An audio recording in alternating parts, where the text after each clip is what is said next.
The most famous death in history is the death of Jesus of Nazareth. 2,000 years ago, in 1st century Jerusalem, he was crucified by the Romans. The Gospels tell us he was buried in a tomb. And 2 days later, Mary Magdalene, one of his closest disciples, found the tomb empty.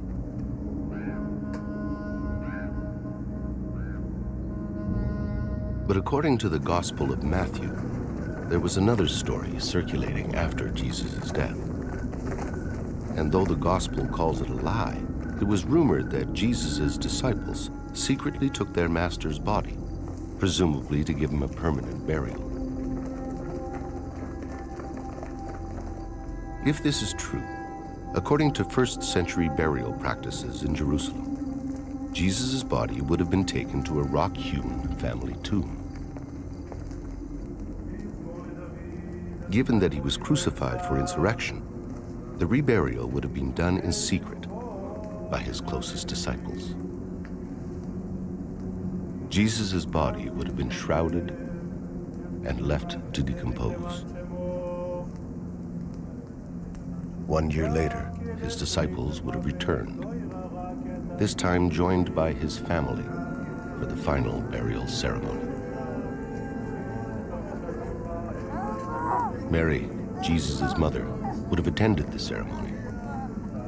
Mary Magdalene would also have been there. His brothers, Simon, Joseph, Judah, and James would have prepared Jesus' bones for the final burial, placing them in a limestone coffin called an ossuary.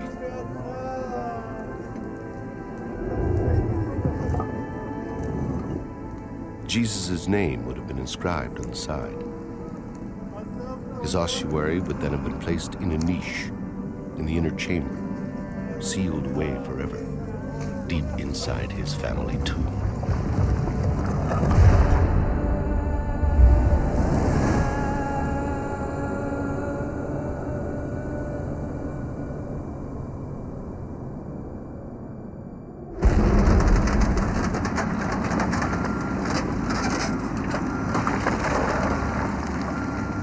זה היה יום שישי לקראת צהריים, ממש מול החלון של הבית. זה היה אתר בנייה שהתחילו לבנות אותו. כדי לבנות היו עושים פיצוצים בהר, היו מפוצצים עם דינמיט את ההר, ואז בתור ילדים מסקרנות רצנו לראות מה קורה ואיפה זה. ואחרי שהיה את הפיצוץ וכל האבק שקע, מה שראיתי בעצם מרחוק בהר, ראיתי איזה מערת קבורה, יש לה משולש עם העיגול, וזה היה הרבה יותר מכוסה. In the spring of 1980, in Talpiot, South Jerusalem, construction blasting exposed the entrance to a burial tomb. It was 2,000 years old. הבן שלי מגיע, הוא הגיע בריצה הביתה. אמא, הבונים רוצים להרוס מערת קבורה שמצאו. אז התחלתי להתקשר לכל מיני ארכיאולוגים שחיפשתי דרך הטלפון, וזה כמעט לא היה אף אחד. המשטרה כדי לעצור את הפיצוצים. העובדים הלכו הביתה, כי גם זה היה אחד. On the Sunday morning, under pressure from contractors, a team of archaeologists was called in to excavate. They had only 3 days before the tomb was to be sealed and cemented over. I could see this large slope with tractors and bulldozers and trucks trundling in different directions. And right in the center of this slope was this gaping hole, which turned out to be the entrance to the Talpiot tomb. Above the entrance was a unique facade, a carefully crafted chevron and circle that mystified the archaeologists. There's no doubt about it that those symbols which are on the facade of the Talpiot tomb meant something. It's unlikely that the person or the family that came to carve out the tomb just carved these things at random. They had to symbolize something. What they symbolize, I don't know, but it's quite rare to find that kind of ornamentation on a simple tomb. Shimon Gibson, a young surveyor at the time, was one of the first inside. It was his job to record the layout. It was great. It was very exciting. Me entering into the tomb, which has been cut into rock. It has a central chamber. It has arcosolia benches in the walls for the laying out of bodies. It has these loculi extending in different directions. It was incredibly important to get as much archaeological detail as possible onto plans. Gibson's detailed plan recorded every inch of the tomb's interior. Extending out from a large inner chamber were 6 deep cavities called loculi, or kohim in Hebrew. And inside these kohim, the archaeologists found 10 small limestone coffins, also called ossuaries. The ossuaries were quickly transferred to Jerusalem's Rockefeller Museum under the direction of the Israel Department of Antiquities.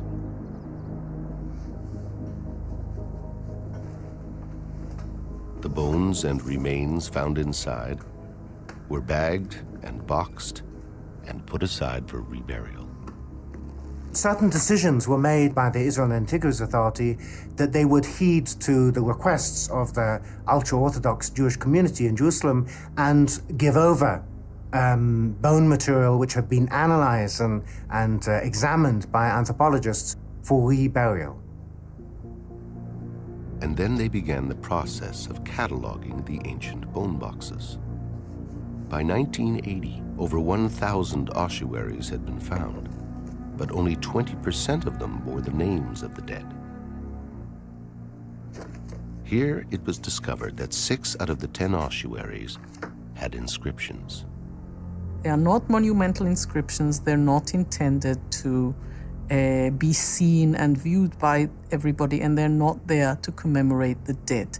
They are there so that when family members come in and start shifting the boxes around so they can put a new one in, they know which one is which and which belongs to who.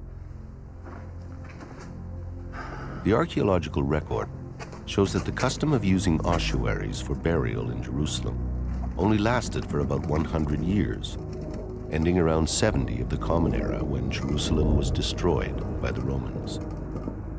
And so the discovery of inscriptions on stone coffins like these provide archaeologists with a catalog of names specific to the time of Jesus. And on one of the ossuaries discovered in the Talpiot tomb, written in Aramaic, was an astonishing name: Yeshua bar Yosef.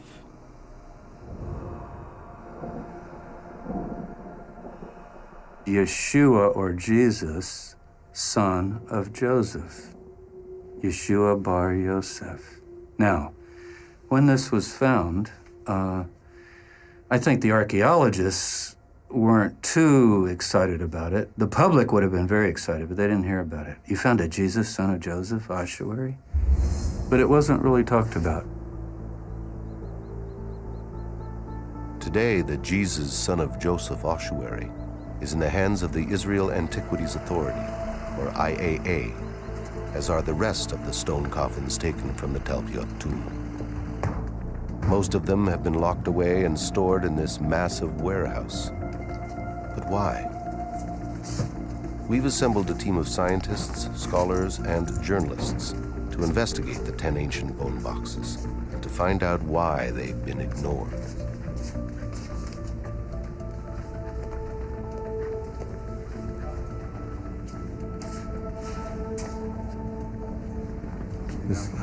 This is it. Felix? Yeah. This one is 543. This is it. This is it. Jesus, son of Joseph. Today, it takes an expert in ancient writing like world-renowned Harvard professor Frank Moore Cross to examine the inscription. Because even though it is one of the plainest ever found on an ossuary, its letters are so informal that it's very difficult to read. This being quite informal, and this particular one quite messy. Academics describe it as a graffiti, so cursory it's almost as if it was meant to be read only by intimate family. There's an X here before the name. And then the name Yeshua, then the father's name is perfectly clear, Yehoseph, the son of Joseph. I have no real doubt that this is to be read Yeshua, and then Yeshua bar Yehoseph, that is Jesus, son of Joseph. Jesus, son of Joseph. Professor Cross's examination of the photograph has now shown us exactly what to look for on the actual coffin. Yud Vav Shin Ein. Yud, Shin, Vav, Ayin, Jesus. Bet, Resh, son of. Yud, He, Vav, Samech, Pei, Joseph.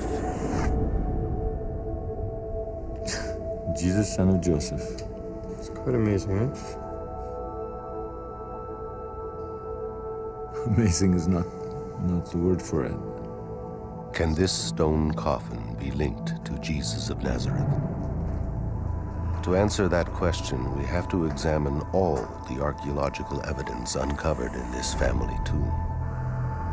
Does it fit with Christian tradition? Does it challenge certain articles of faith?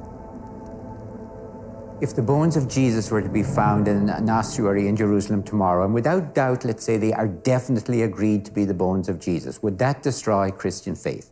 It certainly would not destroy my Christian faith. I leave what happens to bodies up to God.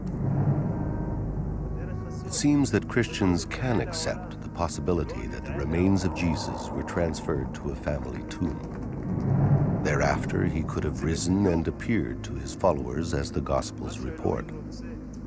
According to Christian faith, Jesus then ascended to heaven. In theory, the ascension could have been spiritual, leaving his body behind.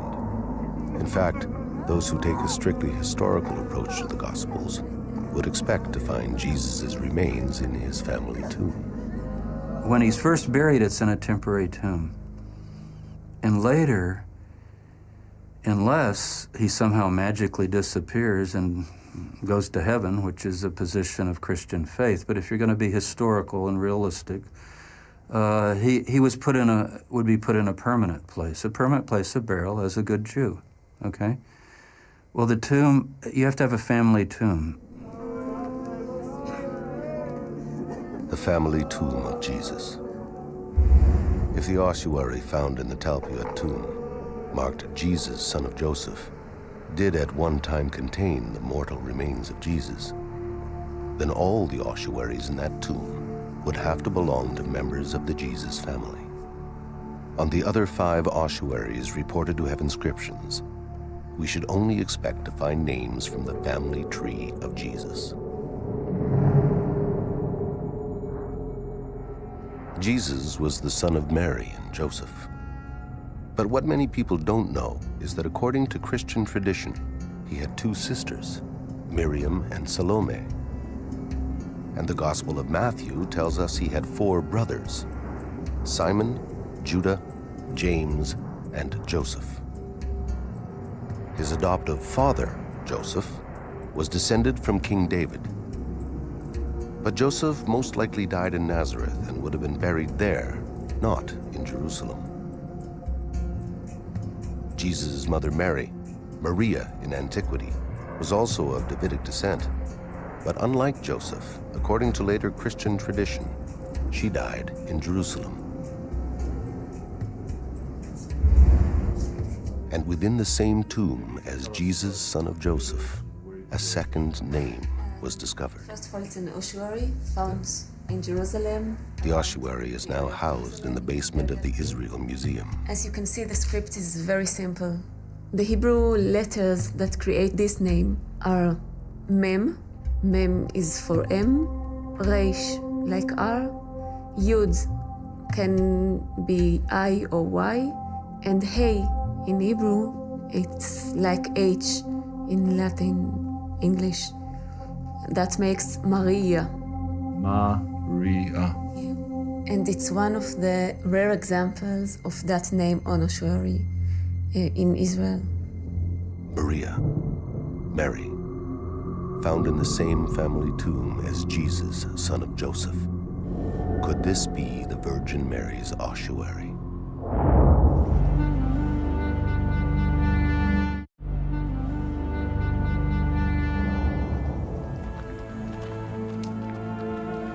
Throughout history, from the first Greek writings of Mark, the earliest gospel, the Virgin Mary's name has come down to us in only one form, Maria. It is a Latinized version of the Hebrew, Miriam.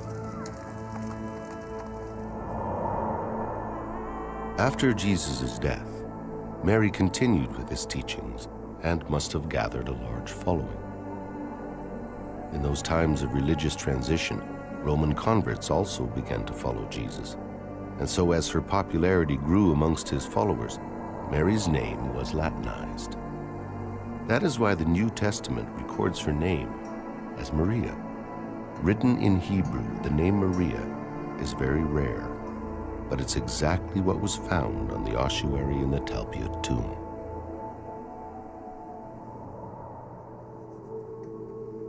If in 1980, archaeologists had considered, even for a moment, that they had discovered the ossuary of the Virgin Mary, what other family members might they have expected to find next to her? Look, Matthew. Look here. M-T-Yud-Hey, so Matya. Matya, which is a short form, a nickname if you wish, of Matitya or Matityahu, which is where we in English got the name Matthew. Matthew. The name, at first, doesn't seem to fit with the Jesus family. The New Testament is made up of the writings of 4 Gospels, attributed to Matthew, Mark, Luke, and John. Matthew, the evangelist, was a disciple of Jesus, but scholars don't believe he was a blood member of his family. However, there is reason to believe that there were many Matthews within the Jesus family. I'll tell you something very interesting. There are 2 genealogies of Jesus. Everybody reads the formal genealogy of Joseph, his adoptive father. It's basically all the kings of Israel and on down. Well-known, great historic names. But the other genealogy is embedded in Luke. People don't notice it much. It's Luke chapter 3. You got to turn a few pages. It's Mary's genealogy, the mother. And in her genealogy, guess what? You have 5, 6, 7, 8 Matthews. Matthias. It's a Maccabean, Hashmonean name. It's a fierce name of a sort of a kingly family. It's a priestly name. You remember, Mary is related to Elizabeth, the mother of John the Baptist, who's a priest. So she's got some priestly connections there, as well as Judah, which is the tribe of the Davidic Messiah. So I don't think it's odd that we would have a Matthew in this tomb at all. In fact, it's sort of one more congruence and fitting together. In fact, unlike Matthew, many biblical names like Isaac or Jonah would have virtually disqualified the tomb as the Jesus family tomb, because they do not appear anywhere in Jesus' genealogy. There isn't a single name that doesn't fit the gospel story. Each name in the same tomb connects. Every single one of these names is gospel related. There isn't like any name like Daniel or something else. It just doesn't fit.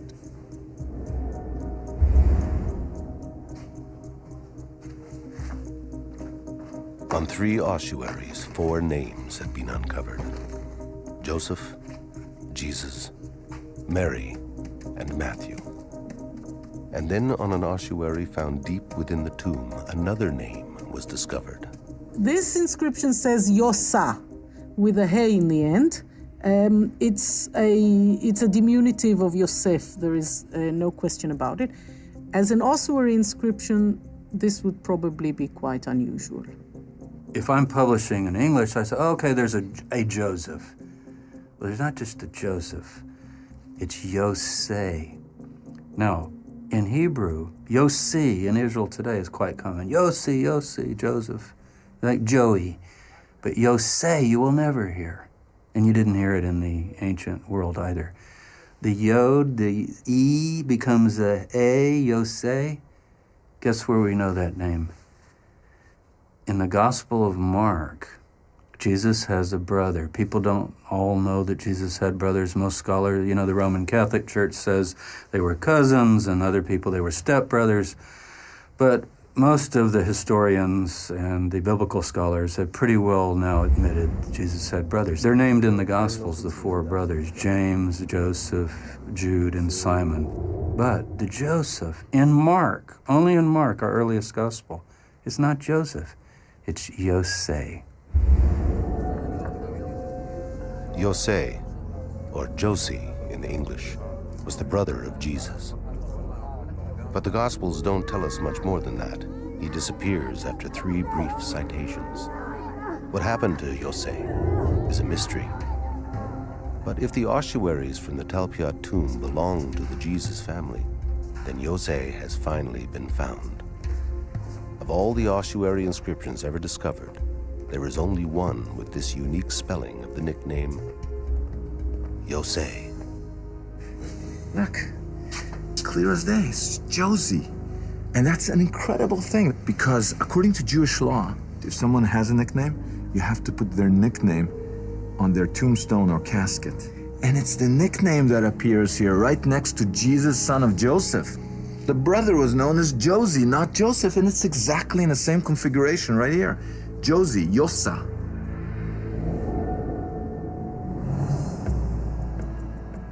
In 1980, archaeologists were cataloging ossuary names in lists of hundreds. And from this tomb, they now had Yosei, a rare nickname given to the brother of Jesus; Maria, a rare Latinized version of Mary used in the Gospels to refer to Jesus' mother; Mattia, a version of Matthew that, as it happens, was common in Mary's family; and Jesus, son of Joseph.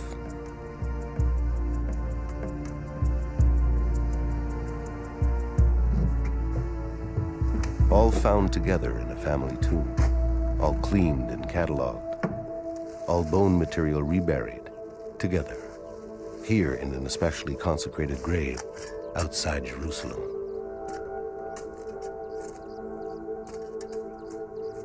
All the ossuaries were then crated and stored for decades on warehouse shelves. Why didn't anyone take notice of these names? You got to remember that the 1970s and the early 1980s was the boom period for the excavation of tombs in and around Jerusalem. So there was suddenly enormous quantities of ossuaries being brought back to the Rockefeller Museum, the headquarters of the Israel Department of Antiquities.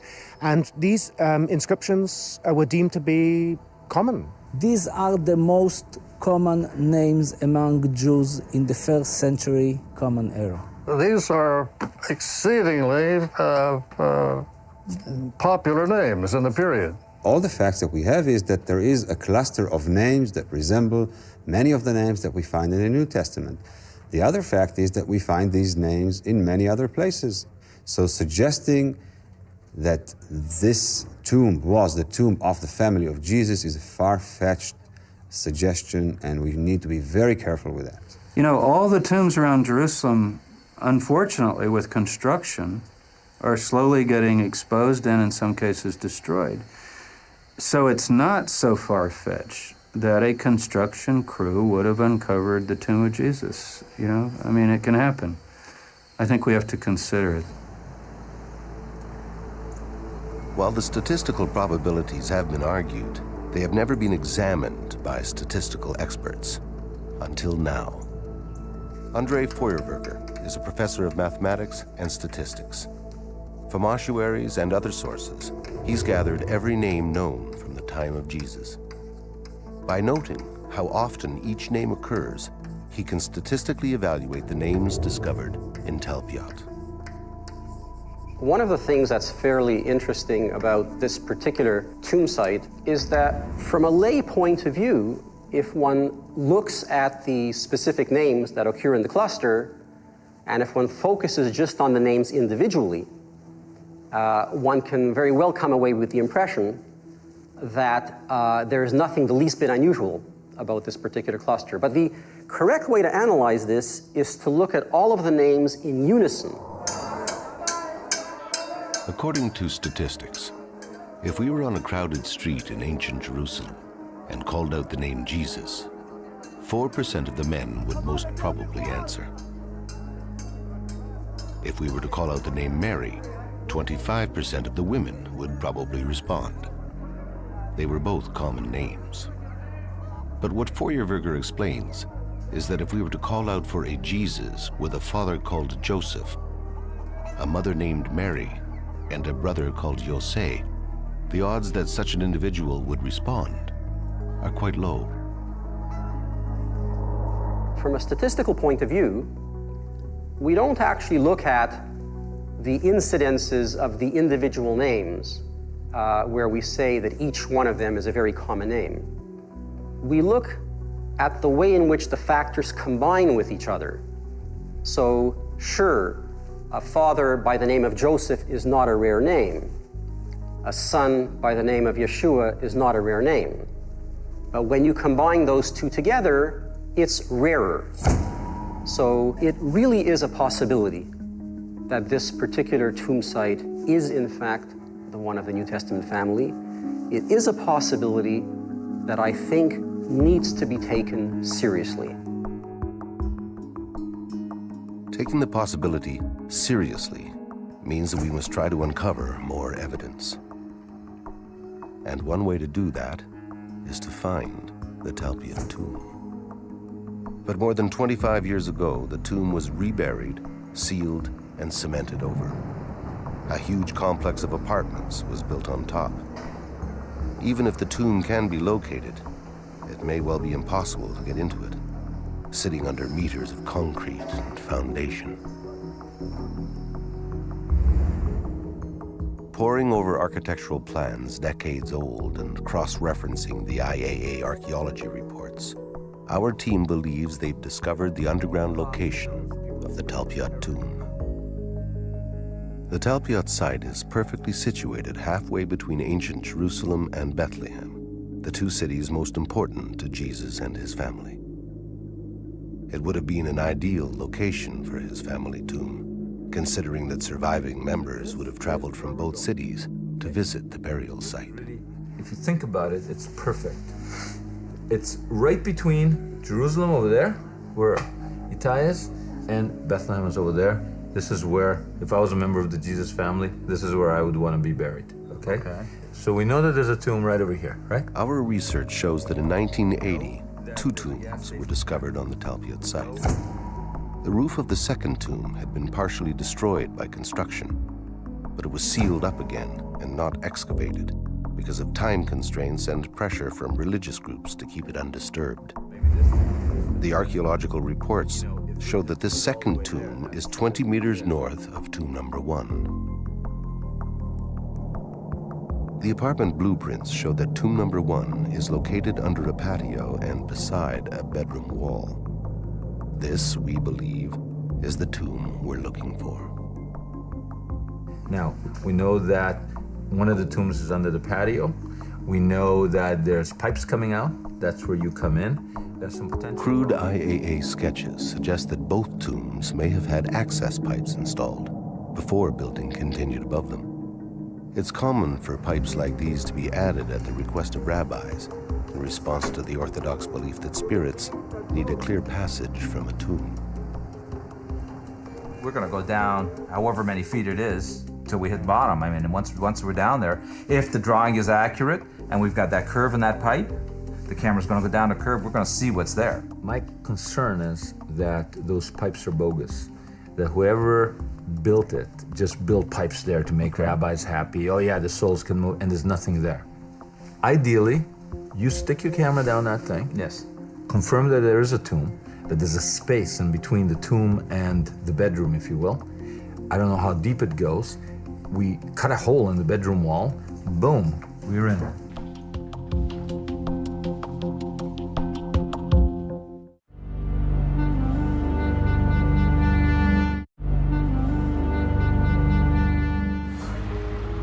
let's do it, and let's do it fast.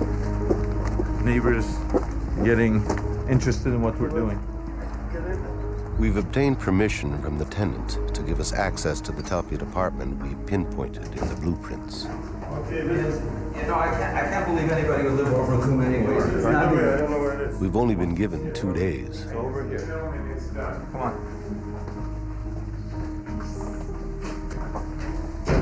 This is it. This is it. Yeah, this is it. Listen, we need a tape measure. That one. This is the real thing. It goes down. Look at this. We're 7 feet, 8 feet. Some resistance, but that's not the bottom. There's more. What's blocking that? This isn't a dummy pipe. Bill Tarrant is our expert with probe and remote-operated cameras. Even if the access hole is as small as 1/4 of an inch, Bill can get a camera inside.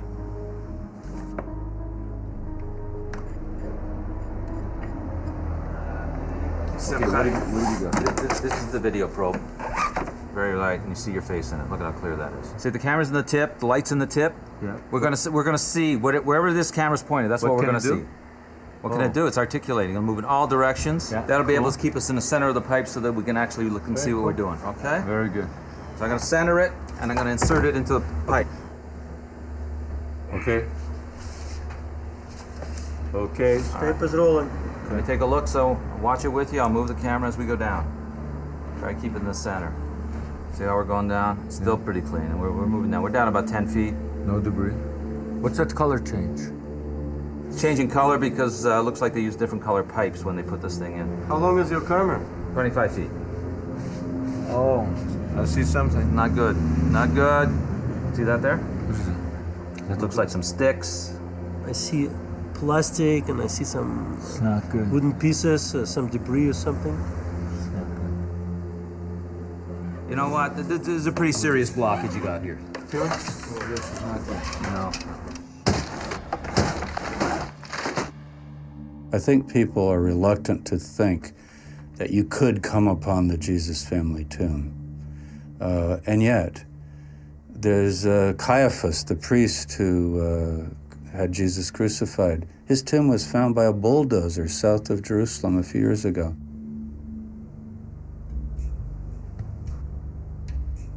In December of 1990, construction workers uncovered an ancient burial cave from the 1st century. Inside, there were 12 ossuaries. 2 of them bore the name Caiaphas. This one, the most ornate ossuary, has the inscription, Joseph, son of Caiaphas, carved into it twice. Joseph, son of Caiaphas, was the high priest of the temple, who, according to the Gospels, prosecuted Jesus. From his point of view, Jesus was a dangerous false Messiah who was leading the Jewish masses into a confrontation with Israel's rulers in Rome.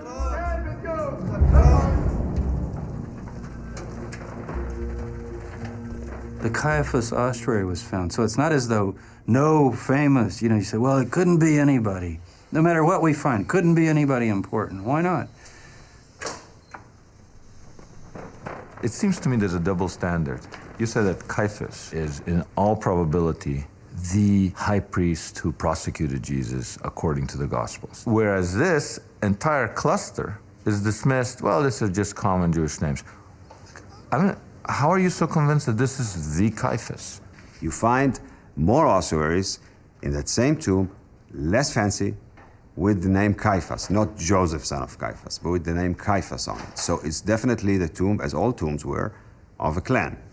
This is the tomb of the Caiaphas clan.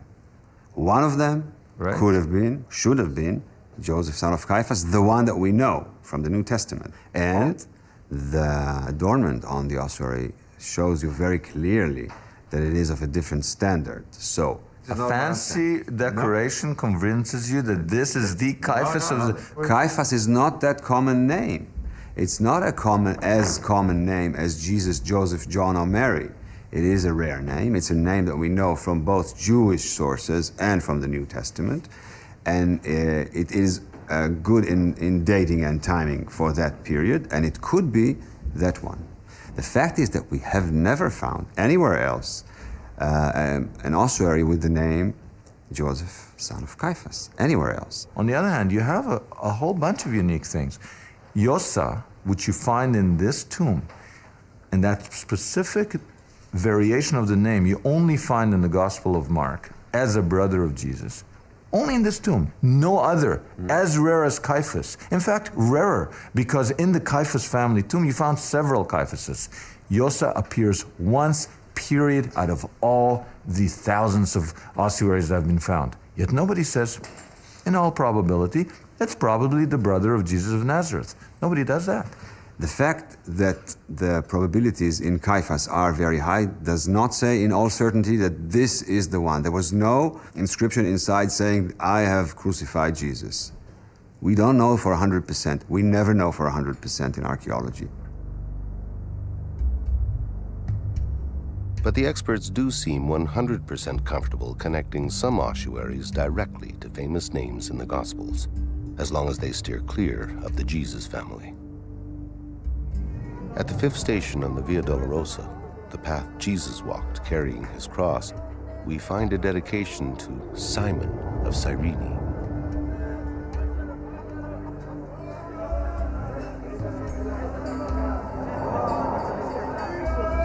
It is here that there was a moment both historic and intimate between Jesus and a man called Simon.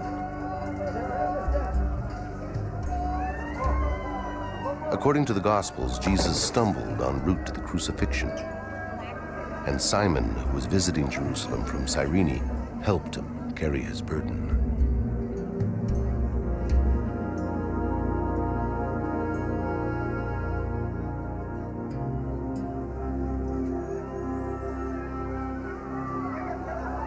Simon and his son Alexander became early followers of Jesus. Experts agree that their ossuary has been found. Strangely, it sits ignored under an archival shelf in the back of a university building. Well, we have a nice ossuary that was found in 1941. One of the inscriptions clearly says, Alexander, son of Simon, Alexandros Simonos. That one that's clearly incised is right here, Shimon. You can see it very clearly. Right, Shimon. And apparently the chalk, which is on the other side and is essentially faded, does have the two names, Alexander at the top, Simon below, which would indicate that both of these individuals were put in this ossuary. On the lid of this ossuary, the place name Cyrene in modern Libya is inscribed. Simon of Cyrene is mentioned in the New Testament helping Jesus with carry his cross. If scholars have generally agreed this is his bone box, this is it, then this is one of the most important artifacts in Christendom. Why is it sitting under somebody's table?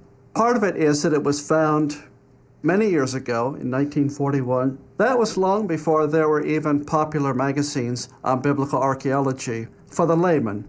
So it escaped the popular attention. You have to have a publicist. You have to have somebody that says, boy, this is something, let's put this out, right? Yeah. So it ends up sitting in a storeroom. It ends up sitting in a storeroom. Maybe we'll be able to see that green charcoal if we get the light over here on this and be able to read it this time. Okay. We need some more. Oh, good. Yeah, bring that over. Oh, look at this. Simca, come here. Look at this. Forget the green for a minute. Look. This is incised. Oh, my. I don't think that's published. It's not published, is it? No. It's not in any of the publications. On the ossuary of Simon of Cyrene, the man who helped carry Jesus' cross, we found the same symbol that is carved over the entrance to the Talpiot tomb, the tomb that housed the ossuary inscribed, Jesus, son of Joseph. I mean, I've never heard this anywhere. Look, I'm in shock. Wow. Well, I didn't expect it. I was trying to read the green letters. I wasn't looking for signs of early Christianity. Signs of early Christianity.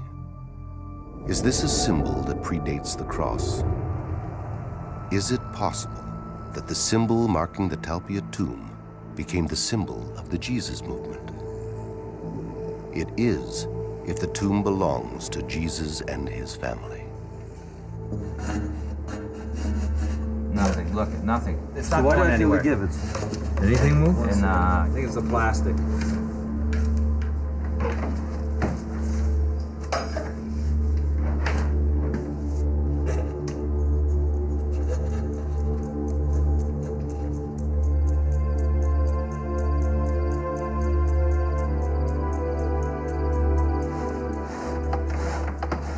You know, Simka, I'll tell you, it's a very serious blockage. Simcha, you know, we're at the point now, I think we gotta call in a plumber. We're gonna break into the tomb with a plumber. You got a better idea? Itai! Yeah. We need a plumber. Now? No, nobody will come now. It's almost 9 p.m. So call him now and bring him tomorrow. This is crazy. Start with the plumber. What else we gotta do?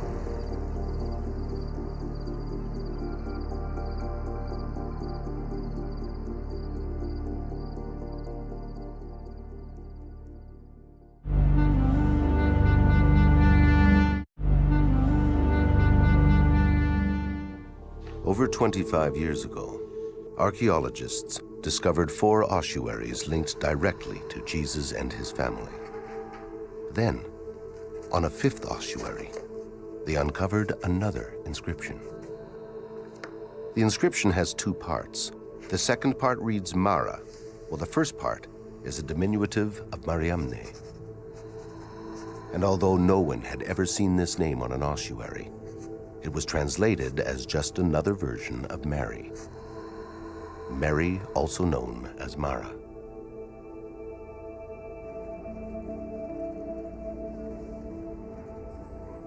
But would it make sense to find in the Jesus family tomb 2 ossuaries with the name Mary? First, Maria, the name used in the Gospels to refer to the Virgin Mother. And the second, a unique spelling of both Mary and the name Mara. It might make sense if the second Mary, this Mariamne, was Mary Magdalene.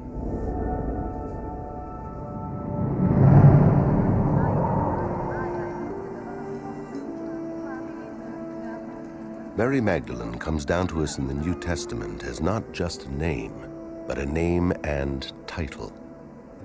According to scholars, she is Mary from Magdala, Mary Magdalene. Magdala was an important trade center close to the Sea of Galilee. The people from Magdala would have spoken Greek as well as Aramaic. Christian traditions suggest that Mary Magdalene and her brother Philip were preachers to the Greek-speaking Jews.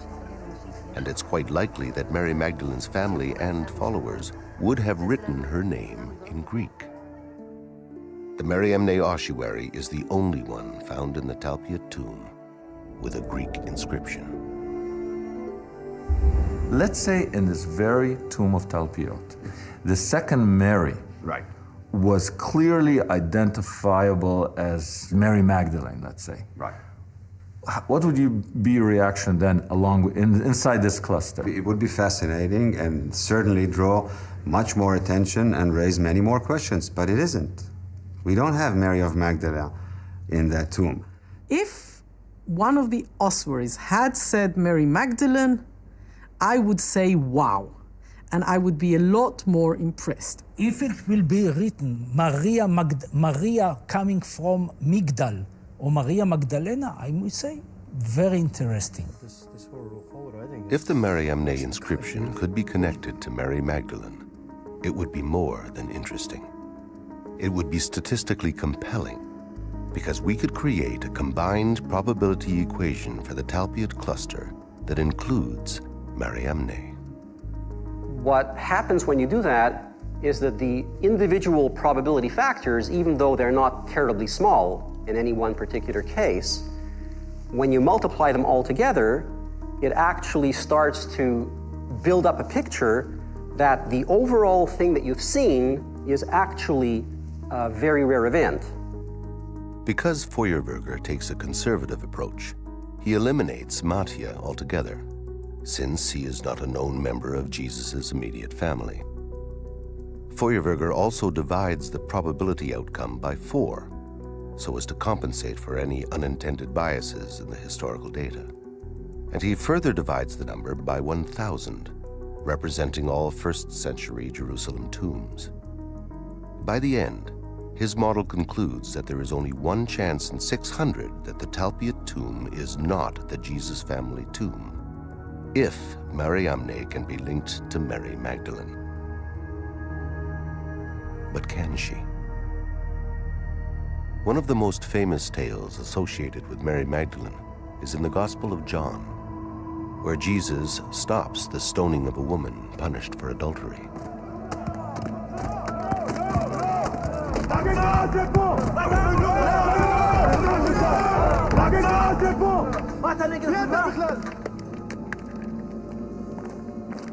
But there is no indication in the text that the unnamed woman is Magdalene.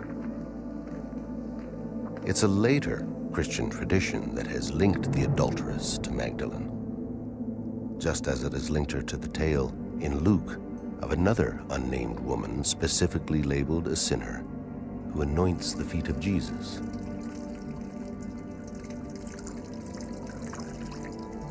Drying them with her hair.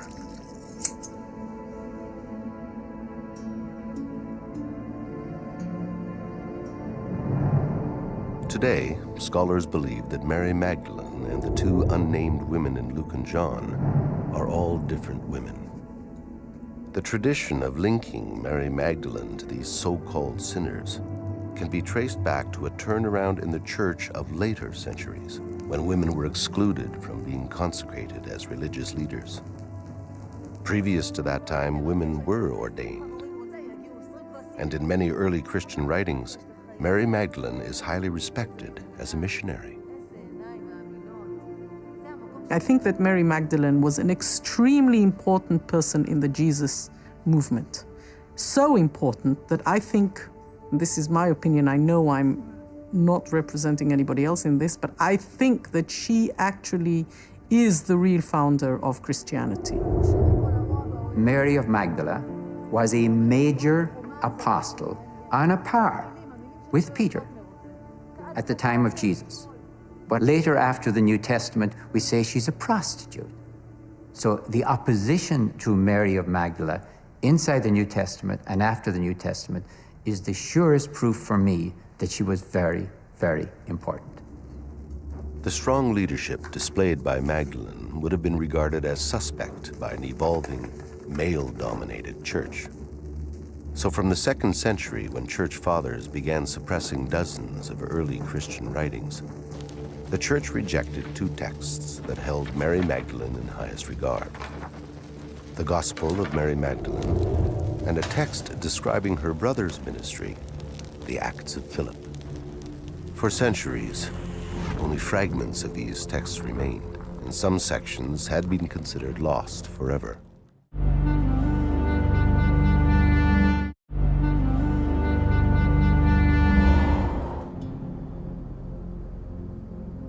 In 1974, in an ancient monastery on Mount Athos in Greece, a Harvard University professor, Francois Bovon, uncovered a 700-year-old manuscript. It was the most complete copy ever found of the 4th century text, the Acts of Philip. In it, Bovon claims to have discovered an early description of Mary Magdalene, unmarked by later Christian tradition. In the Acts of Philip, she is completely, there is no mention of her previous life. She is seen positively as a Christian missionary. So she is completely at the same level as male missionaries. She preaches, she teaches, she baptizes. She carries even the title apostle.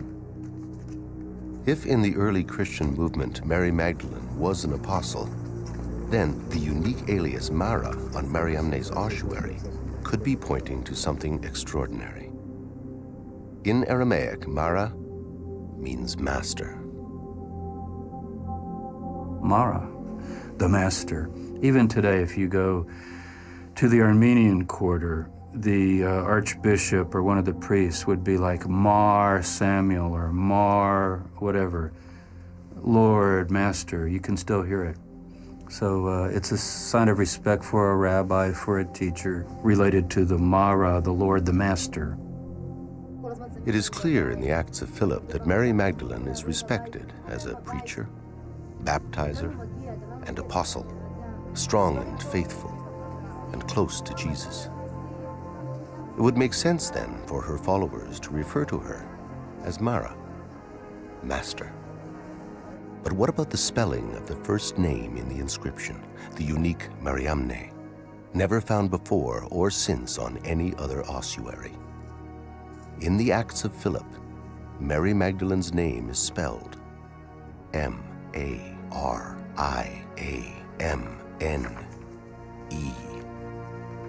Mariamne. Mariamne is the same woman as Mary of Magdala or Mary Magdalene in the Synoptic Gospels and in some non-canonical texts like the Gospel of Mary, Pistis Sophia, etc. The Acts of Philip seem to explain all the mysteries behind this inscription. But if this is really the ossuary belonging to Mary Magdalene, then there's one more thing that needs to be investigated. The common held belief, based on medieval tradition, is that after the death of Jesus, the disciples were expelled from Judea and scattered to many lands, traveling and spreading the word of God.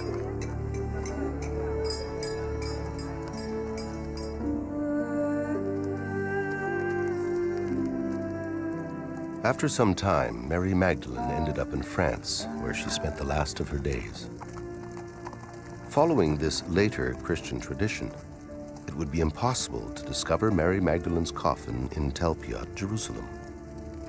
However, in the Acts of Philip, written in the 4th century, the oldest known account of Mary Magdalene's travels, she does not die in France. According to the Acts of Philip, at the end of the story, Mariamne is supposed to go home to Israel, to the Jordan Valley, and the author has an allusion that's where she would die and be buried. The Acts of Philip clearly tell us that Mary Magdalene, Jesus' most trusted apostle, dies here in Jerusalem.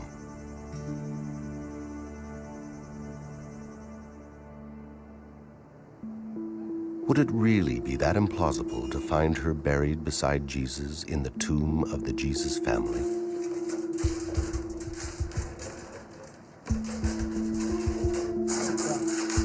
The statistical probabilities are compelling. The cluster of names in the Talpiot tomb, extraordinary. The connections to the Gospels, too strong to dismiss.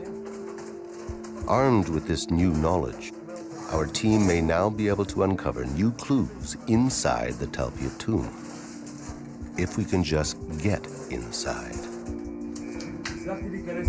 Let's hook up our stuff and see what he did. Okay, so let's see what we got now that we've got the plumber cleared it all out for us. This is it. I still dread the idea that maybe the blockage was the bottom of it. Here's about 14 feet. Here's the blockage. We're at the point now where the Yeah, and blockage it's not was. the bottom, which is good. No, we're still going No, it's now. not This the is bottom. good. That's good. This is deep. This It is is really deep. deep. It's 20 feet. You're already 20 feet down? You know, we're That's coming great. down. Look. That's the bottom, I think. What is that? Can you see the bottom, Felix? Either we hit another blockage or we're at the bottom. I'll move the camera. What happened to? I thought it was supposed to curve.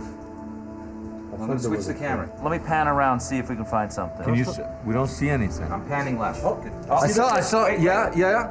There it is. There's an opening. There's an opening. Absolutely. There it is. We're there. This is it. We're in the tomb. We got the tomb. We're right in front of the facade. We're in. Oh my God. There it is. That's the tomb. That's not a facade. Wait a minute. Oh my goodness. You know what? That's not the entrance to the tomb. We're in the tomb. You're in the tomb. Yes, absolutely. It's the tomb. All right, here it is. This is one sec. It's the tomb, man. We got the tomb. We found our tomb. But where's the gable, Itai? You know the gable, יש קישוט מעל I think that's it, isn't it? Is that an ossuary? Wait, that's ossuaries. Those are ossuaries. Yes? Yes. Oh my goodness. There's good news and there's bad news here. There's an ossuary there.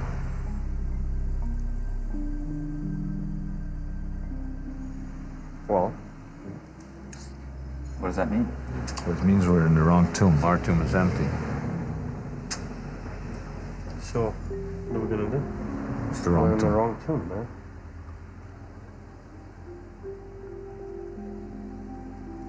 You know what? What? This may be the second tomb. You're right. This may be the other The one we thought was 20 meters north, we're in the second tomb. Right. Our tomb is 20 meters south of here. The good news is no one's ever seen a tomb from the time of Jesus in pristine condition.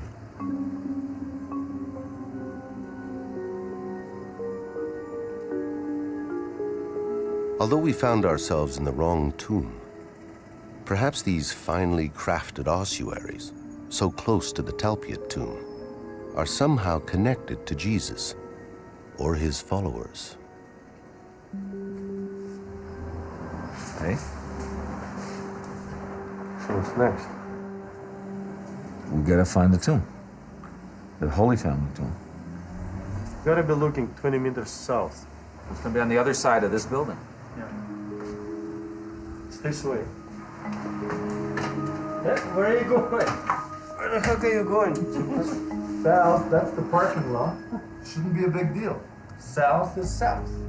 20 meters takes us in the garden. 20 meters is not much. We're okay.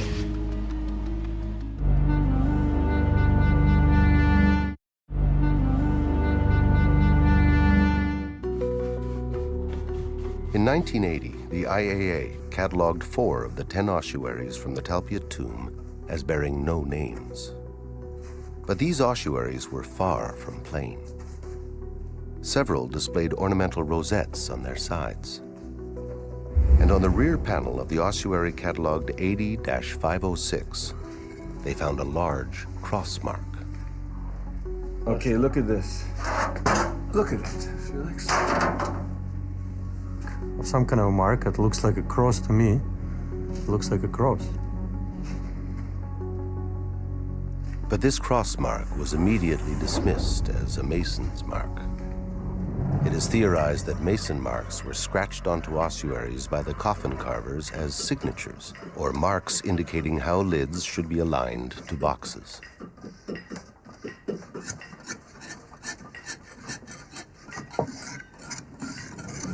This one has nothing to do with Christianity. It's just a scratch. It's very common. It's just a sign of the Mason, I believe. And that's because crosses simply aren't accepted as crosses I produced in the Christian it sense and it belonged on to any me. archaeological Maybe remains it was dating even before the 4th century.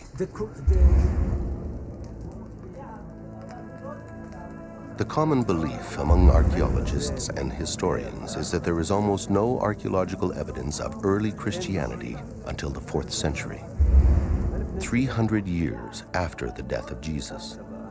This is when the Roman Emperor Constantine the Great legalized Christianity, essentially allowing an underground movement acceptance into general civil society. Its popularity exploded across the empire, and Constantine became known as the first Christian emperor.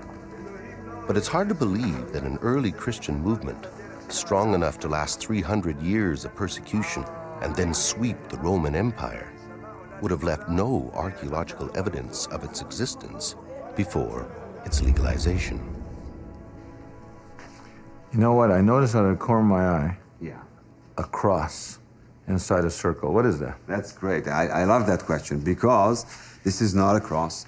This is 4 centuries before the cross was established as a Christian symbol. This is a rosette, the most common design on ossuaries of the 1st century. Other ossuaries have also crosses on them. but there are masons' marks to fit the placement of the lid to the box itself. To prove the point that the cross was used as a Christian symbol in the 1st century, you need much more evidence than one poorly executed rosette. Today, the cross is immediately associated with crucifixion. But that is a reference that would have been horrific during the years directly following Jesus' death. For anyone in the 1st century to wear a cross around their neck would like someone today wearing a little electric chair. It was disgusting. It was a symbol of torture. And it was only when crucifixion was stopped that the human imagination was able to move from the reality to the symbol. But perhaps people did use crosses as religious symbols at the time of Jesus. Crosses that had nothing to do with crucifixion. In the Bible, Ezekiel, there's a place where God says, go through the city and put, like we would say, an X or a cross on the forehead of all the righteous people. Before this is a cross, people are doing X's or crosses, but they're not thinking of Jesus, the cross, at all. What they're thinking of is, it's the end, the idea of finalizing, right? Stamped, sealed, delivered. And it took on an apocalyptic meaning then. The last letter means that you're sealed up, that you're finished, that you're okay, that you're waiting maybe for the resurrection. You know, let's mark the people that are prepared with the X or the Tav.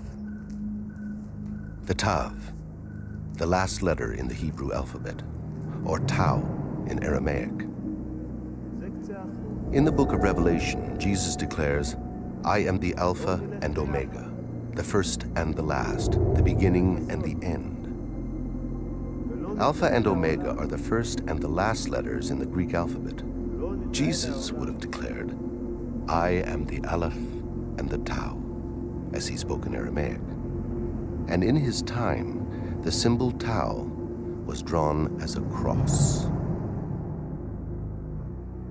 On the ossuary marked Jesus, son of Joseph, directly before the name Jesus, is a deliberate inscription of a Tau. That cross is absolutely part of the original inscription. It's the same depth and style of the inscription, plus the mineral vaporization, clearly going deep into all the letters. If this symbol, this Tau, was a mark of righteousness at the time of Jesus, it may very well have been adopted by his earliest followers. Centuries later, it would evolve into the Christian cross. It's a terrible thing when a culture is wiped out. And yet, you know, there's a sense in which that's happened to Jesus and his followers. Now that sounds very shocking. Somebody says, what? Jesus and his followers, they became Christianity, they're not wiped out. But that original movement, the way they originally were as Jews right here in this area, believing in their own version of the Jewish faith, but also following Jesus, that sort of disappeared. And I think it's disappeared for theological reasons, even though I think the material evidence is around, if we'll just open our eyes and see it. Could it be that there was a movement made up of Jews who saw Jesus as their Messiah, not their God? And because this movement largely disappeared from history, we are blind to the archaeological evidence they've left behind.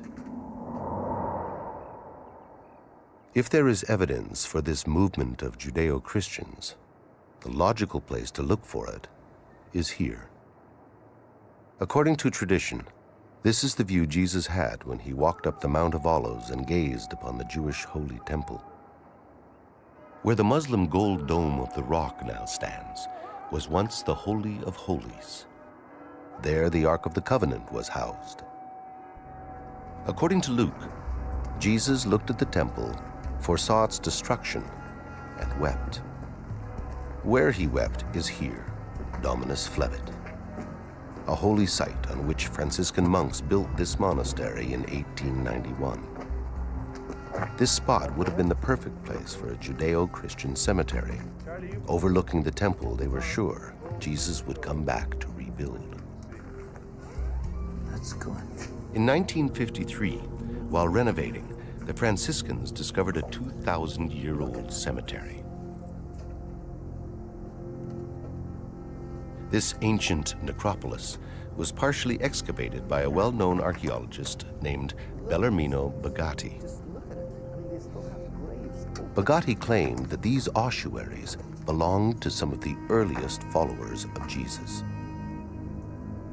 If this is a early Judeo-Christian cemetery, then that means that our tomb is not sitting in some kind of archaeological vacuum. It's really part of a network of cemeteries. This can provide an archaeological context for our tomb. In this network of tombs, the Franciscans discovered a bone box with an inscription naming one of the most famous early Christians, Simon Bar Yonah.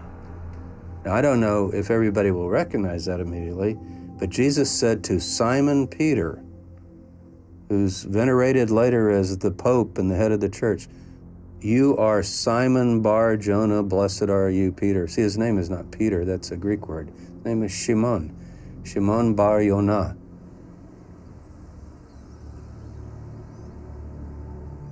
Today, only a piece of the ossuary remains. The Franciscans have stored it in a small museum beside their church.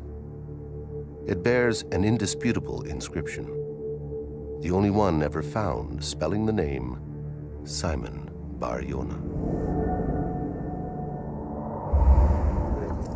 Simon was one of the 12 original apostles of Jesus. According to the Gospels, Jesus renamed him Peter. In Aramaic, Kepha, which means rock. He's considered a saint by many Christians and the first pope by the Roman Catholic Church. According to tradition, Simon Peter was crucified and buried in Rome. So how could his coffin be here in Jerusalem? The fact is, there has never been any credible archaeological evidence found in Rome underneath the Vatican that points to Simon Bar Yonah. And here sits an ossuary discovered at Dominus Flevit, bearing his name. So if this is a Judeo-Christian necropolis, it is part of a network of cemeteries and tombs that belong to the early followers of Jesus, including Jesus' family.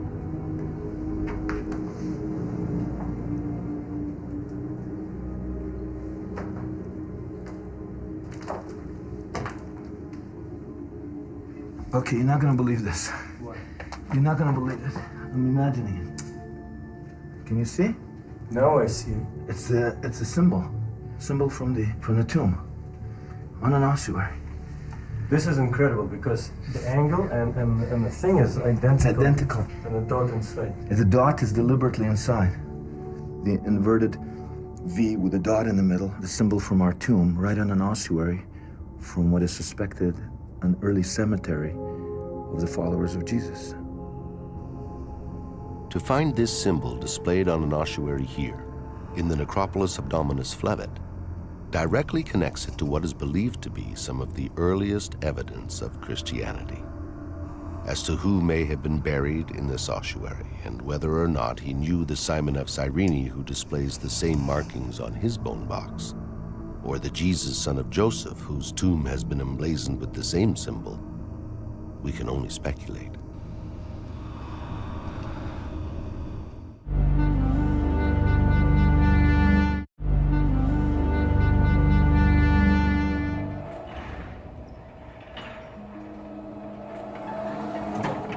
But when it comes to forensics, modern science doesn't allow for much speculation.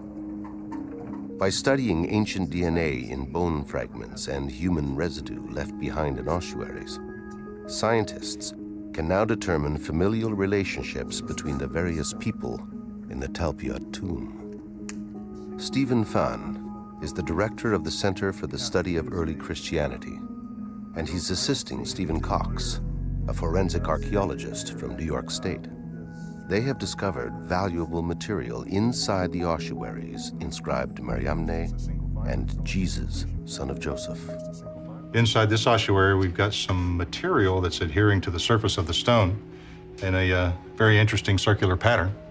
It's worthy of picking out and taking a look at it and see what its composition is. The pattern and/or material could give us a big clue as to who, what, when, and where. It seems outlandish that these samples might contain the DNA of Jesus and Mary Magdalene.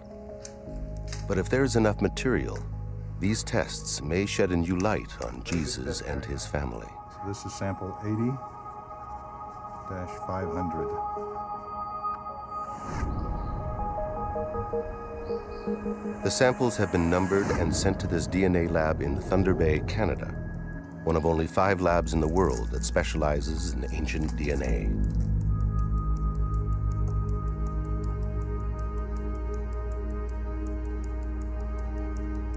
The scientists don't know that the samples belong to a Jesus, son of Joseph, and a woman who might be Mary Magdalene.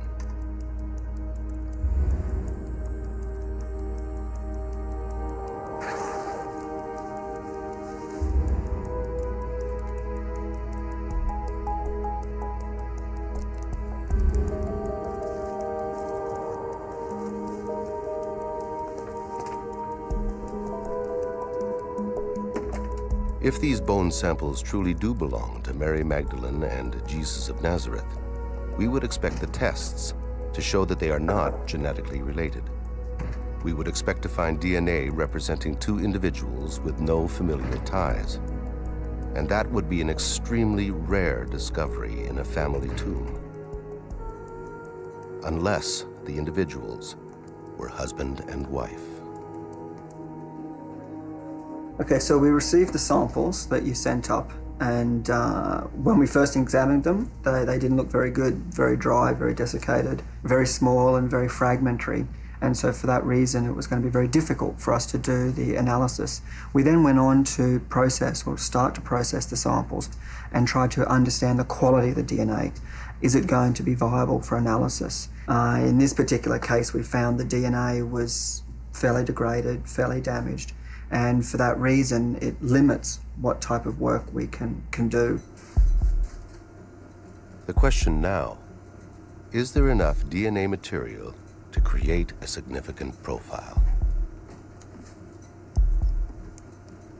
To obtain the maximum amount of information, the biologists will try to recover what they call nuclear DNA from the bone cells.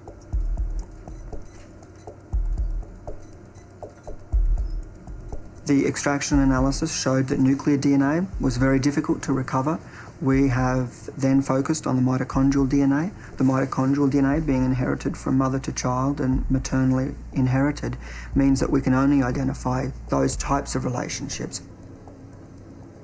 The bone material is too degraded to recover DNA from the nucleus of the cells. And so the DNA extraction is now focused on the bone cell's mitochondria. Mitochondrial DNA can only tell us whether or not Jesus, son of Joseph, had the same mother as Mary Amne, whether or not they were brother and sister.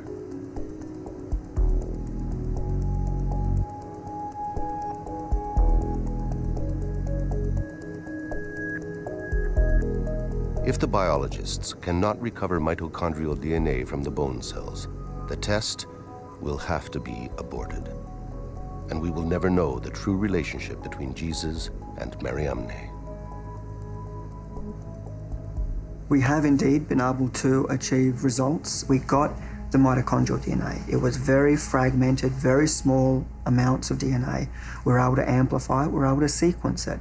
We then went on to clone those sequenced DNA fragments, and by cloning the DNA, we're able to then compare many, many copies together. And that increases the validity of the work, and that way we're able to compare the sequences between that one individual and the other individual. And that's essentially what we've done, and I can show you the results here today. Okay, so what we have here is we have 2 sequences, just representative sequences, one from each individual. And what I'm going to show to you here is some of the variations between the 2 individuals. And so we have a polymorphism here, this G and the A. A polymorphism is a variation between this sequence and another sequence, or a variation between this sequence and the reference sequence. We use a polymorphism to indicate or identify a mitochondrial profile. And this polymorphism shows one difference between the two individuals. We also have another polymorphism here, where we have a T and a C, showing another polymorphism difference. So we have a number of polymorphisms that show differences between the two sequences. We can then conclude that these two individuals, they're not related, or at least not maternally related. They do not share the same mother. It can't be mother and child. It can't be brother and sister. So for these particular samples, because they've come from the same tomb and we suspect it to be a familial tomb, these two individuals, if they were unrelated, would most likely be husband and wife.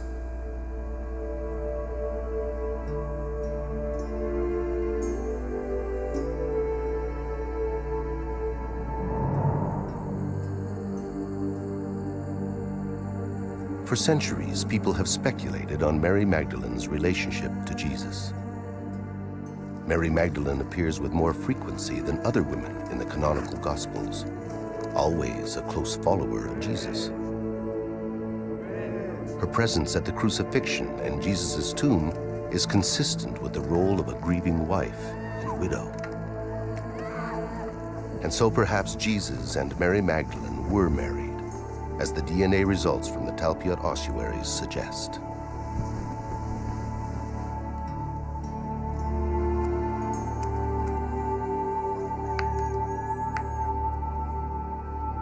And perhaps their union was kept secret to protect a potential dynasty. A secret hidden through the ages. A secret we may be able to uncover in the Jesus family tomb.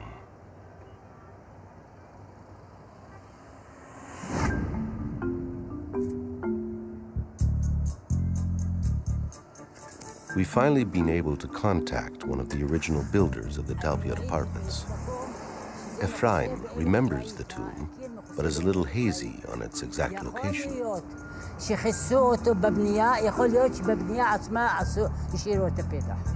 between the two buildings? כן, כן. תראה, לא בנו מעלה? לא, לא, לא.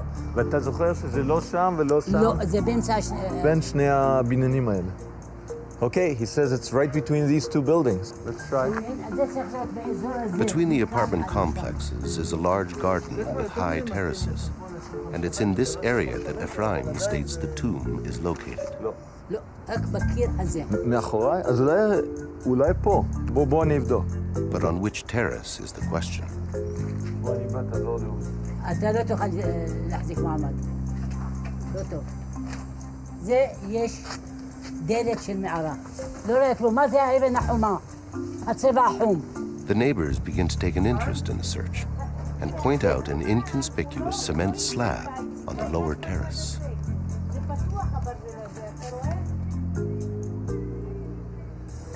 יכול להיות שזה. מבחינת... אבל מבחינת בנייה, יש לזה... מה עם זה? מה עם הפקק הזה? זה יכול להיות תחת הפקק? Could it be under the cement thing? Ephraim explains that the slab has no structural purpose, but he's interrupted by an almost prophetic visit from a blind woman who's lived in the apartments since their construction. הנה, פה. זאת המערה? זאתי המערה. כן? איך את יודעת?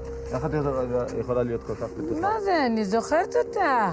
היא הייתה פתוחה וילדים פה נכנסו ויצאו ובאו וסגרו את זה. את יודעת אם הם מילאו את זה עם בטון או ששמו חול בפנים או שסתם סגרו?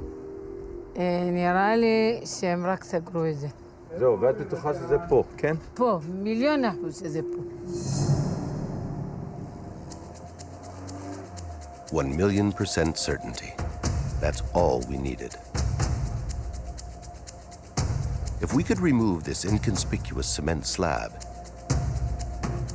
we just might find ourselves staring into the entrance of the Jesus family tomb.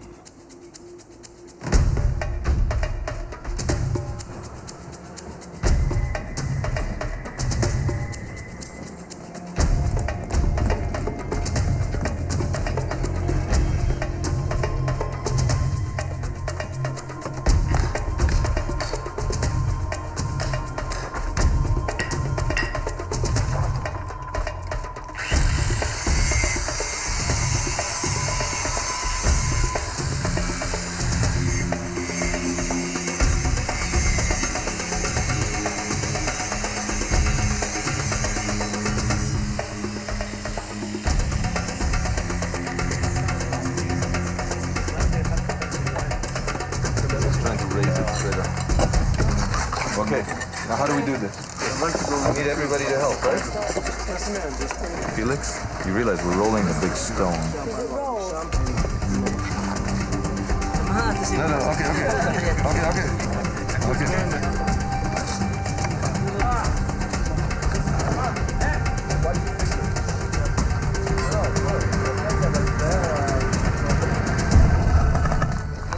It's unbelievable. This is it. One sec, it's the real thing. I mean, I'm pinching myself. I can't believe it. Okay, come on. Take a picture and compare, man. Watch your first step. It's okay. Step. All right, here. Sure. I can't see anything. As long as I can see the damn scorpions. One step at Scorpions in this area. No, just spiders. No, it's scorpions. Okay. No, this is definitely it. Look, there's the chevron. It's beautiful. It's just gorgeous. This is it. Look. Just like in the book. Just like in the picture. Look at it. Felix, we found it. We actually found it.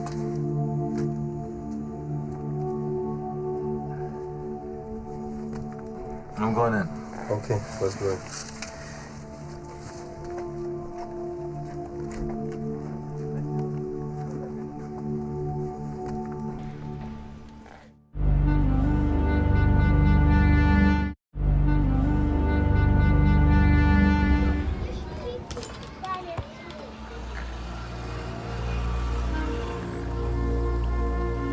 The opening of the tomb, 26 years after it was found, coincides with another twist in the story.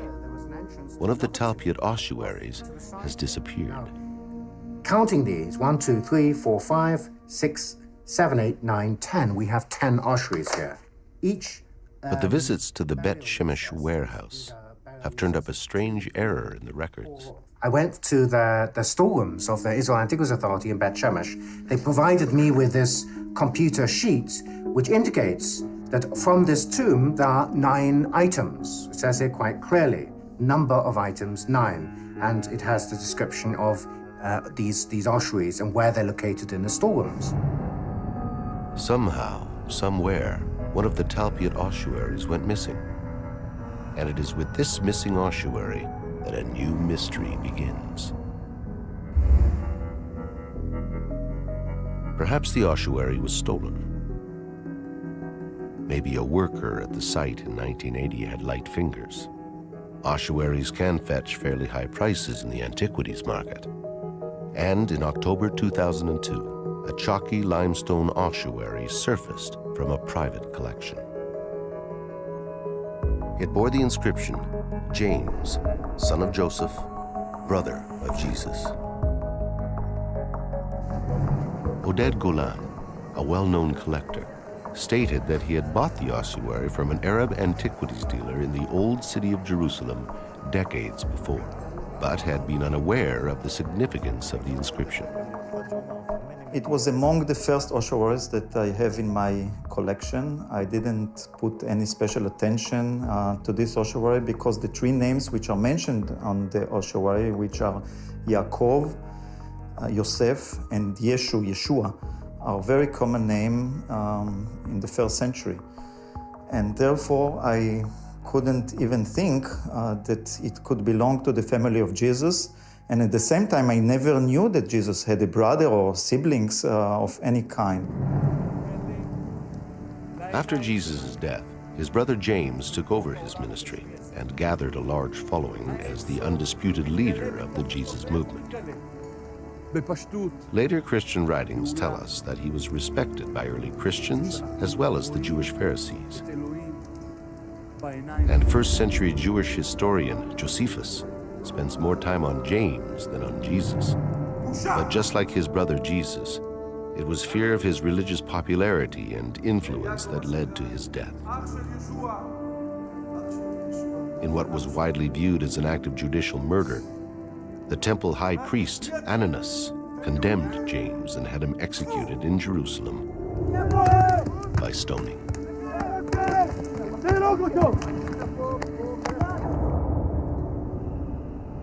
The numerous accounts of James's life show an early Christian of such importance that if it was at all possible, he would most certainly have been laid beside Jesus in death.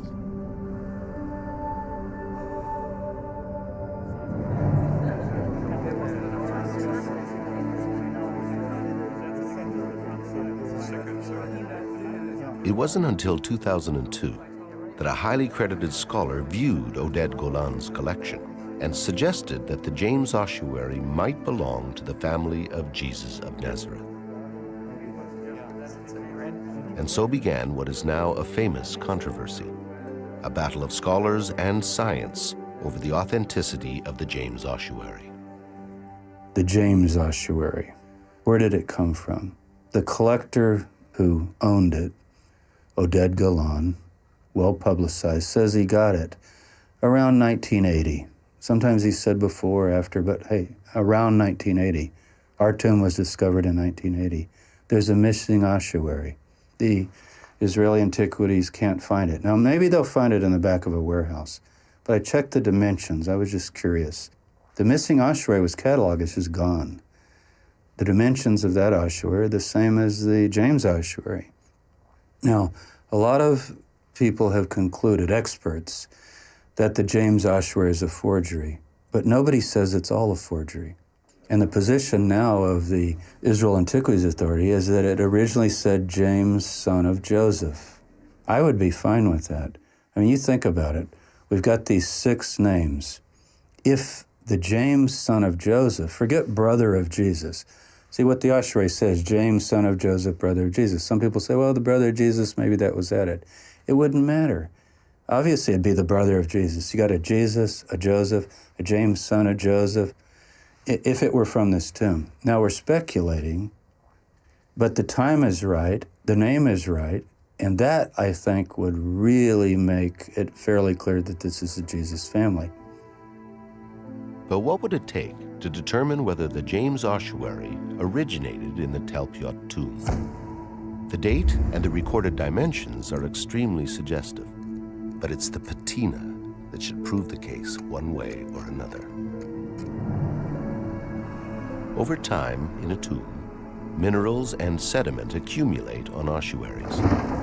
This accumulation is called patina, and it could be scientifically analyzed to produce a chemical and mineral fingerprint specific to an ossuary or tomb. Every ossuary discovered in a particular tomb will have the same patina fingerprint. The samples taken from the James ossuary show certain trace materials such as titanium and iron that are unique to the James ossuary. If the James patina matches the ossuaries from the Talpiot tomb, it will be strong evidence that the James ossuary is the missing bone box and belongs to the family of Jesus. Dr. Charles Pellegrino has come to the Bet Shemesh warehouse in Israel to collect patina samples from the Talpiot tomb ossuaries. I can get a lot of the debris from here. Charlie, that's patina. That would be good. Yeah. Yes, excellent. This is 8503, the inscription of Jesus, son of Joseph. It's just one of those moments where you're struck to a kind of silence, knowing that you're holding the chemical history from the ossuary that may actually have contained the remains of Jesus of Nazareth. At Dr. Pellegrino's request, we commissioned the collection of random patina samples to determine whether the Talpiot tomb patina is really distinct. This mosque patina, that is plenty for Charlie to work in on the electron microscope. If the random samples do not match the Talpiot ossuaries, while the James samples do, then the statistical probabilities that the Jesus family tomb has been found will be overwhelming. If it were possible to obtain evidence that the James ossuary might be this missing ossuary, then this would have a very strong additional degree of evidentiary value. I would say that that would be an absolute slam dunk if that were in fact shown to be the case. The Suffolk Crime Lab is a leading American CSI lab involved in solving modern-day crime mysteries. Today, it will use its forensic expertise to determine how the patina from the James ossuary and the patina from the random samples compare to the Talpiot ossuaries. Did you see that piece? Yes. That had sort of like that tunnel running through it? Yes. Do you want to take another sample out of this container, or is that sufficient? Yeah, I think that's enough. All right. Yeah, I think that'll do. Yeah, mount it just as is. So that piece will be good to look at. But right now we're just taking other samples of the accretion from inside the ossuary. Iron is part of the signature that gives the soil that distinctive color. We now have it from this tomb. We have it from the ossuaries from this tomb. We're just taking other samples and we're going to look at them under the scanning electron microscope and ping them with the electron microprobe.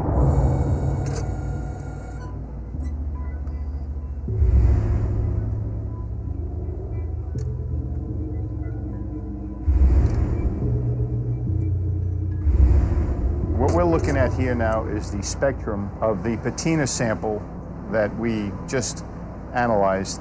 This is predominantly a limestone material, correct, Charlie? Yeah, it's what's called the Jerusalem chalk. It's a very soft limestone.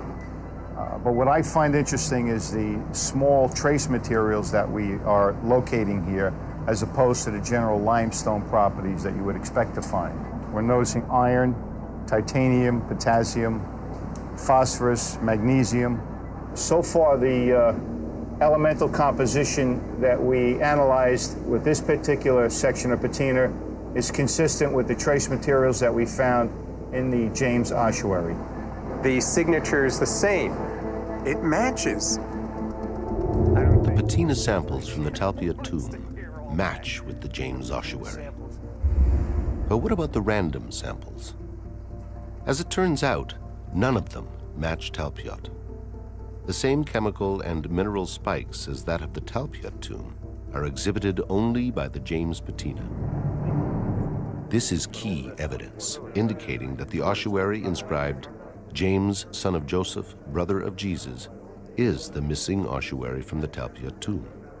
When the James ossuary is included in our statistical model, the probability factor changes from 600 to 1 in favor of the tomb to 30,000 to 1, strongly suggesting that this tomb belonged to the family of Jesus of Nazareth.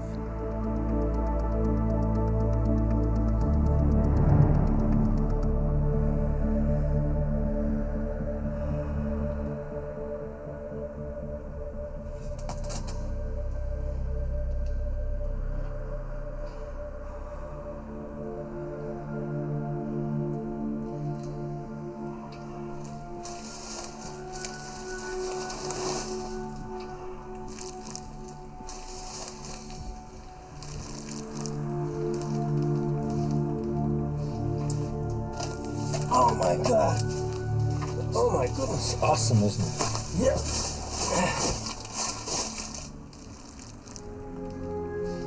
It's, look, 1, 2, 3, these niches, the kochim, 2 here, 2 here, 2 here, exactly, 6 all in all.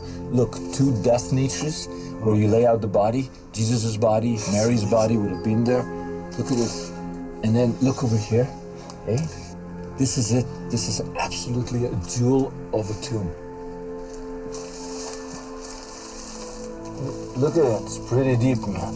Yeah, those kohim are very deep. I didn't realize that. Look at that, Felix. What is that? There's an incision. There's an inscription here. This is Greek. That's an M? You see, that's an N. Greek N. Is it N or M? N. And what's this? We need an epigrapher in here. This is old. 2, 3, 4, 5, 6 letters. It's either Greek or Latin. It's certainly not Hebrew. Looking around, we noticed that we were sitting on mounds of decomposing pages of scripture. What is that? Shine that down? Shine it down? Look at that, Felix. This is full of holy books. Disintegrating holy books. According to Jewish law, biblical books cannot be discarded. They have to be buried like humans. It seems that in the weeks following the removal of the ossuaries and before the tomb was resealed, a local rabbinical school filled the tomb with damaged holy texts. Among them, we found a book that Jesus refers to as the key to his ministry. It's the book of Jonah. Jesus says in the Gospel, if you want to know, his apostles say, what are you up to, Master? And he says, you want to know what I'm up to? Read the book of Jonah. That's the code. And right here, I got the book of Jonah. The Gospels record that Jesus constantly spoke in parables and codes. Not surprising for a leader of what today would be labeled an anti-government movement, a man destined for crucifixion. And those who speak in codes often harbor great secrets.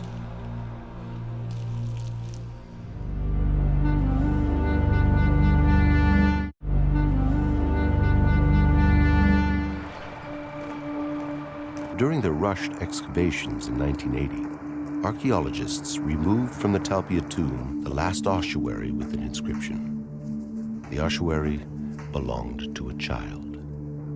At the IAA Rockefeller Museum, the inscription was translated, Yehuda bar Yeshua. Yes, Yehuda bar Yeshua comes into English as Judah, son of Jesus. Judah, son of Jesus. The New Testament doesn't say that Jesus had a son, but perhaps in this instance, archaeology forces us to throw a different light on the New Testament. Could this bone box have once held the remains of the son of Jesus and Mary Magdalene?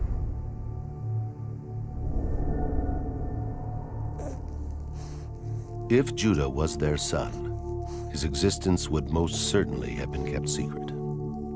Since Jesus was perceived to be a pretender to the royal throne, Jesus' son would have been a target of arrest and crucifixion by Roman authorities.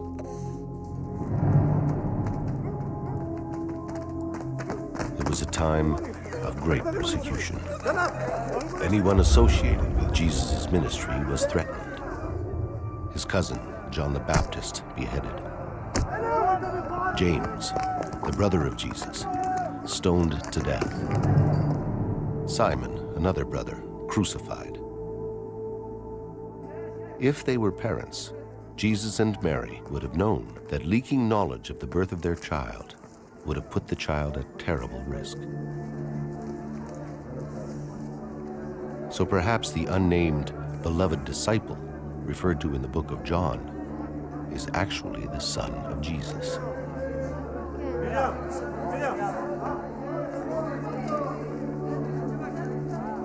Who remains unnamed in the text to conceal the child's lineage.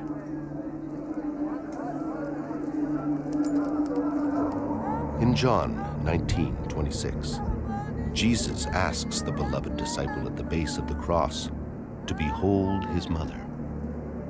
He then says to Mary, "Woman,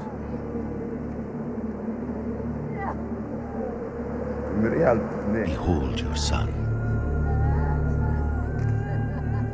Traditionally, this scene has been understood as Jesus addressing Mary, his mother. But can this be later theology? Could it be that Jesus was talking to Mary Magdalene, his wife, asking her to protect their son?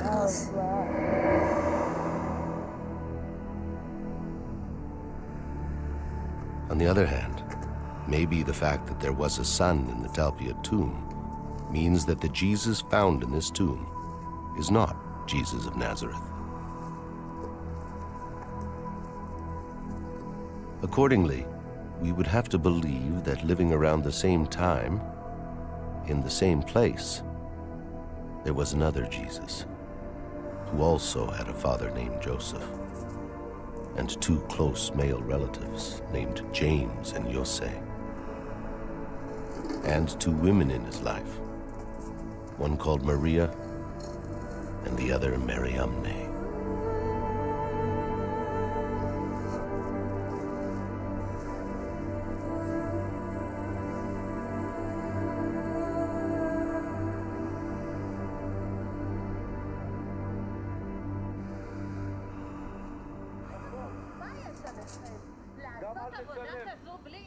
What's that noise?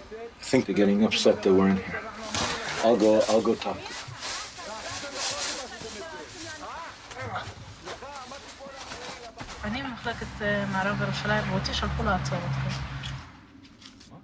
One of the tenants in the Talpiot apartments works for the Israel Antiquities Authority. And even though we have permission from the tenant board, she's called in the IAA. אבל אנשי הבניין לא יכולים לתת לכם את האישור, אנחנו צריכים לתת לכם את האישור. למה? לסגור את זה? לפתוח את זה. It was the Talpiot apartment owners who, out of concern for their children's safety, arranged for this tomb to be sealed. A tomb that the IAA had left open in 1980. Obtaining permission from the IAA to open a tomb they never sealed seems unnecessary. But despite our pleas, we were asked to cover it again. אוקיי, תמשיכו, לסגור, רק לסגור, לא לפתוח. The tomb that arguably once held the remains of Mary, the mother of Jesus. Matthew from Mary's family line, Jose and James, the brothers of Jesus. Mary Magdalene, her husband Jesus, and Judah their son is sealed up again.